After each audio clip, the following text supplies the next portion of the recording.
Tasmai Sri Gurave Namaha. We'll continue reading chapter 14 of Srila Prabhupada Lilamrita. He assured her that he had no ambition to become the proprietor of a house or temple in America, but for preaching, a building would be absolutely required. This should have association of bona fide devotees of the Lord. They should join the Kirtan glorifying the Lord. They should hear the teachings of Srimad Bhagavatam. They should have intimate touch with the temple or place of the Lord. And they should be given ample chance to worship the Lord in the temple. Under the guidance of the bona fide devotee, they can be given such facilities and the way of the Srimad Bhagavatam is open for everyone. He informed her that he had located a building just suitable for this great missionary work. It was ideal, as if it was built for this purpose only, and your simple willingness to do the act will complete everything smoothly. The house is practically 3 stories, ground floor, basement, and 2 stories up with all the suitable arrangements for gas, heat, etc. The ground floor may be utilized for preparation of prasadam of Balakrishna because the preaching center will not be for dry speculation but for actual gain for delicious prasadam. I have already tested how the people here like the vegetable prasadam prepared by me. They will forget meat eating and pay for the expenses. American people are not poor men like the Indians, and if they appreciate a thing, they're prepared to spend any amount of such hobby. They are being exploited simply by jugglery of words and bodily gymnastics, and still they're spending for that. But when they will have the actual commodity and feel pleasure by eating very delicious prasadam of Balakrishna, I am assured a unique thing will be introduced in America. Now, according to his plans, he had a week left in America. My term to stay in America will be finished by the 17th of November 1965. But I am believing in your foretelling. You should stay there until you fully recover your health and return after you have completed your mission. Tagore Society of New York cordially invites you to a lecture, God Consciousness by A.C. Bhaktivedanta Swami. Date Sunday, November 20, 1965. Time lecture 3:30 p.m. T 4:30 p.m.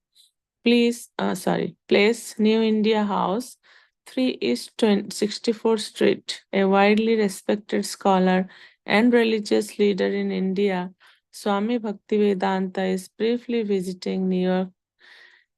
He has been engaged in a monumental endeavor of translating the 64 volume of 60 volume Srimad Bhagavatam from Sanskrit into English. November 28. Daud Harun had never met Srila Prabhupada. He was a musician living downtown, and he used to attend the meetings of the Tagore Society up on 64th Street. Daud Harun. I went uptown and walked into the auditorium, and I noticed that the stage was empty and a few people were sitting toward the rear of the auditorium. I walked forward down the center aisle because I usually like to sit up front. Then I saw an old gentleman sitting over to the right, and he sort of drew me over to him. So I went over and sat beside him, and then I noticed that he was saying his beads. Even though he had his beads in a bag, I could hear them and I could see his body moving. And I felt very comfortable because this was something I was used to. As I was sitting there looking around the auditorium, he just turned around and smiled at me very nicely. He nodded his head, and I nodded my head, and he smiled and turned around. Then he turned back to me again and softly asked me if I was from India. I said, "No, sir, I'm not from India. I'm from here, the United States." He turned back and he kept chanting with his beads.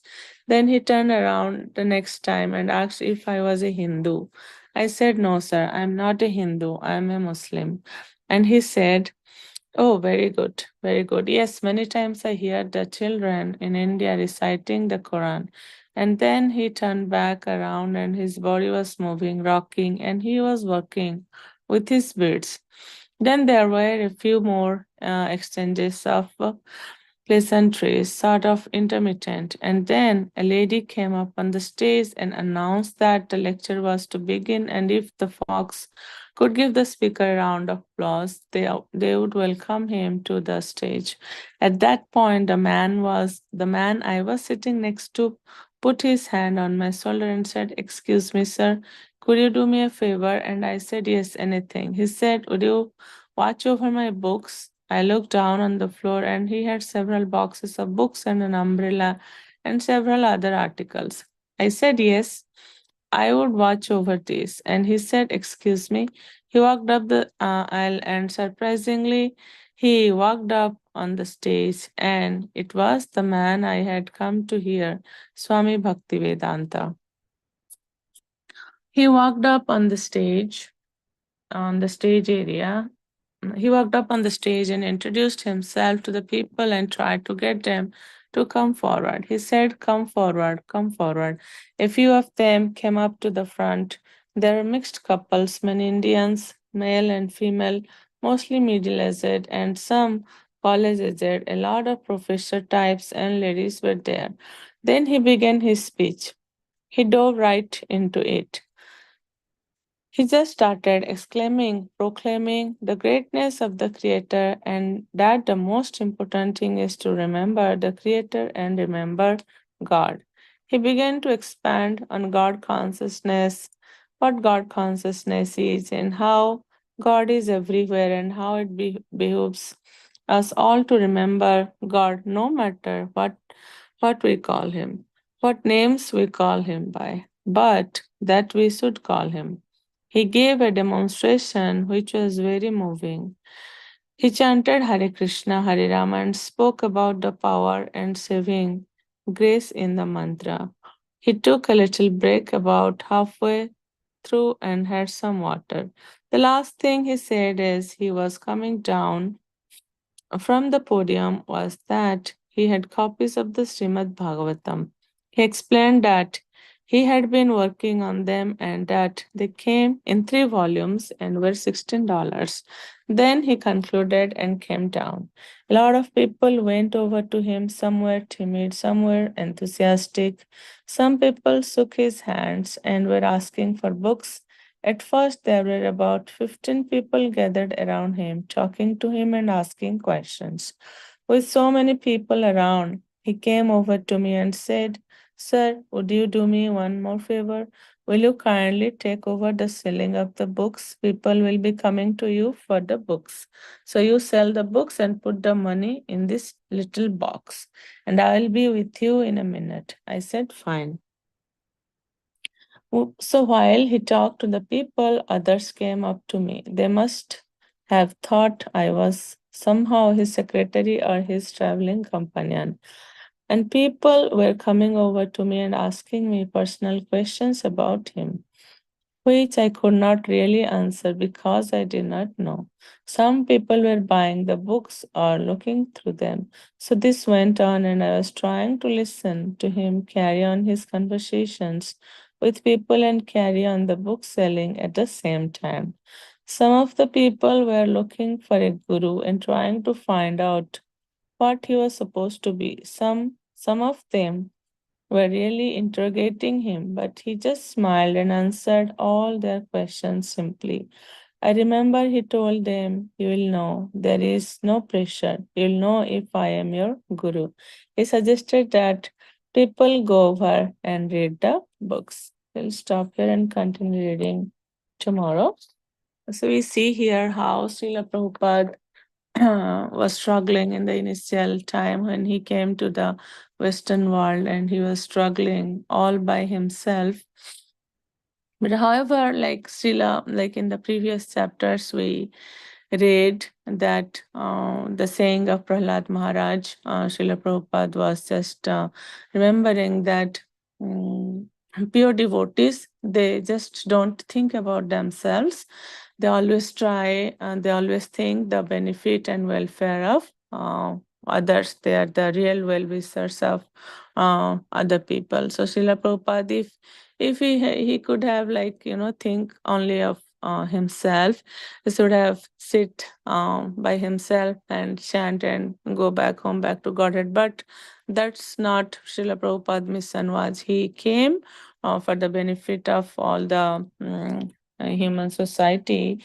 That how they, you see, we read, like, see, the Prabhupada, it's mentioned that how the people of America are also, there was that hunger and thirst.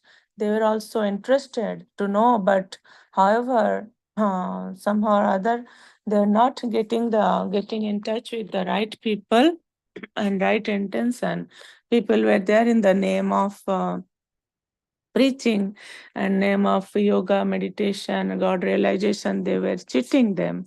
So Srila Prabhupada has mentioned that that thing was lacking, and he also realized that people here in America, they are rich. They are not poor people like India. So if something they appreciate or something they like, they don't hesitate to spend money on that. That's how Srila Prabhupada realized everything. That's why he was trying to take that opportunity so people can understand the absolute, what the truth is actually.